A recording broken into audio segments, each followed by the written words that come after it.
Everyone knows Shivaji Maharaj as a fearless warrior, but very few know how revolutionary he actually was. Born in 1630 at Shivneri Fort, Shivaji was not raised in a royal palace of luxury. His father, Shahaji, served different Deccan sultanates, and young Shivaji grew up mostly under the guidance of his mother, Jijabai, who shaped his vision of Swarajya. But here's something most people don't know. At just 16 years old, Shivaji captured his first fort, Torna Fort, not through a massive battle, but through strategic diplomacy and intelligence. And that became his signature style. Instead of fighting huge open-field wars against the Mughals, he perfected guerrilla warfare, or what he called Ganimi Kava, using speed, terrain knowledge, and surprise night attacks.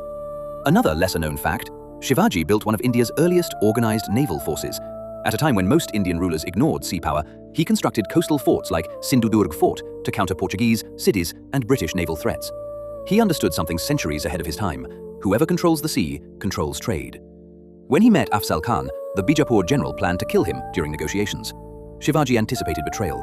He wore hidden armor and used the famous Wagnak, tiger claws, to defend himself. But here's the strategic genius part. After defeating Afzal Khan, Shivaji didn't waste time celebrating. He immediately launched rapid campaigns to capture surrounding forts, expanding territory before enemies could regroup. Now let's talk about something rarely highlighted: Shivaji's administrative system. He established the Ashta Pradhan Mandal, an 8-minister council, including roles like Peshwa, Prime Minister, Amatya, Finance, and Senapati, Army Chief. This was structured governance, not just battlefield rule. His revenue system was also reformed. He reduced the burden on farmers and ensured fair land assessment, unlike many contemporary regimes.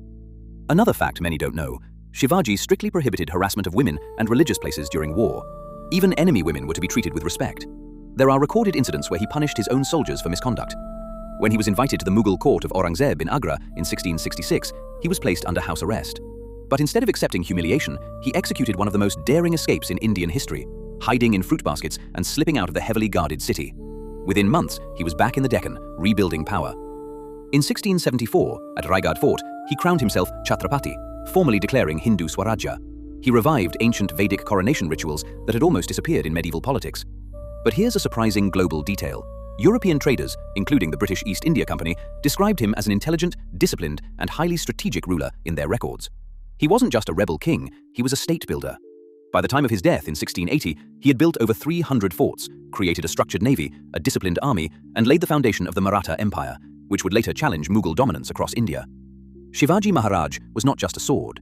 He was strategy, administration, naval innovation, psychological warfare, and perhaps the most powerful part of his legacy. He proved that a regional force with vision and organization could challenge the largest empire in India. That's not just bravery, that's nation building.